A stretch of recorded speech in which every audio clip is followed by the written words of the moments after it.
हारिमु बिथिङाव मेंनो रोङै खामानि मावग्रा सासे जाखांफुनाय सेंग्रा जोंनि बयजोंबो सिनायजानाय आरो बयजोंबो अनजाग्रा गपाल स्वर्गियारी रौता बे बजाजारनि दामसोरां गामिनि बिथाङा अबथिराय मैया हरनि 11टा बाजियाव एप'ल' इन्टारनेशनेल हस्पिटाल गुवाहाटीयाव ट्रिटमेन्ट लाबाय थानाय समावनो जिउ नागारो आरो बिथांनि न'खराव दिनै बिथांखौ जोबथा बिदाय होनाय मोनसे हाबाफारि आरो बे हाबाफारियाव जों बयबो बाहागो लादों। न'खरनि जि दुखुनि जि सम बे दुखुनि समाव न'खरजों जों बाहागो लाफादों। गपाल स्वर्गियारी बिथांनि जि सोरगोआरि जिउमा इसोरनि खाथियाव जाहाथे आलो गोजोनै थानो हायो बिनि थाखाय आनान गसाइनियाव आर'ज गाबदों। दुखुनांथाव बाथ्राया बेसो जे बिथाङा जोबोद मेंनाय आरो बानाय गैयाजासे गासैबो खामानिखौ मावोमोन।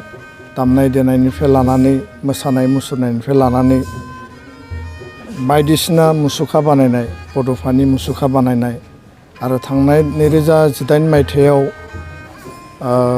नर्थ ढेकियाजुलि बाटासिफोराव जि ABSUननि गल्डेन जुबिलिनि जोबथा हाबाफारि जादोंमोन बेयाव बान राजानि मुसुखाखौ बिथाङा बानायदोंमोन। हारिखौ गोसो इसिंजों मोजां मोनग्रा अराय हारिनि थाखाय सानग्रा समाज आरो ओनसोलनि थाखाय माबा मोनसे मावनो थाखाय बिथाङा अरायबो गोसो गुदुङै आवगायबोग्रा सासे सुबुंमोन। बिथांनि जिखिनि ट्रिटमेन्ट बे ट्रिटमेन्टनि समाव तेजपुरनि टाइम्स हस्पिटालानो जा एप'ल' इन्टारनेशनेल हस्पिटालानो जा ट्रिटमेन्ट लानायनिफ्राय मैयासिम जोंनिफ्राय खौरां लाबाय थानाय जादों। आं गावबो बिथांनि फंबाय तिलक स्वर्गियारीजों मैया बेलासियाव बेनि ट्रिटमेन्टनि कन्डिशना मा अबस्थायाव दङ आरो बेसेबां इमप्रुभमेन्ट जादों बे बाथ्राफोरखौ सावरायबाय थानाय जादों आरो गासैबो रिपर्टखौ लानानै बिथांनि ट्रिटमेन्टआ एसे गोलाव जागोन बेखौ जोङो मोनसे एसेसमेन्ट खालामदों आरो डाक्टाराबो बुंदों, खिन्थु अबथिरायै जे रुंसारि जागोन बेखौ रावबो फोथायनानै लानो हायाखै। आरो मैया जि मोनसे थासारि बेयो अबथिरायै जिउ गोमादोंब्लाबो जोङो एक्सिडेन्टेल होननानैसो बुंनो सानो।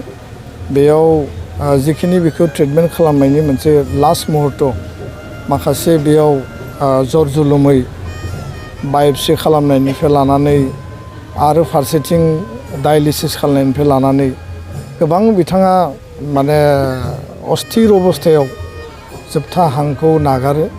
दा बेखौ लानानै जोङो खोब सिनसियार जानांगोन आरो जोंनि बेबायदि आगोमा बेक्तिफोरा जाहाथे हारिनिफ्राय गोमालाङा अबथिरायै। बिथाङा गोबां आसा आरो मिजिं दंबावोमोन हारि आरो समाजनि हाबा मावबावनो।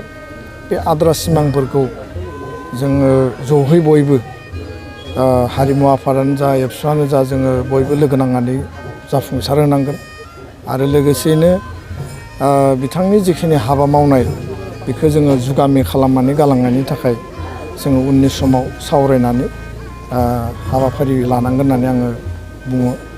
आरो दिनै बे दुखुनि समाव गोबां खोथा बुंनो खुगायाव राव फैयाखै। दुखुनि थासारिखौ जोङो बयबो न'खरजों लोगोसे बानस'फाबाय। आं बेखिनिखौनो फोरमायबाय। गोजोन्थों।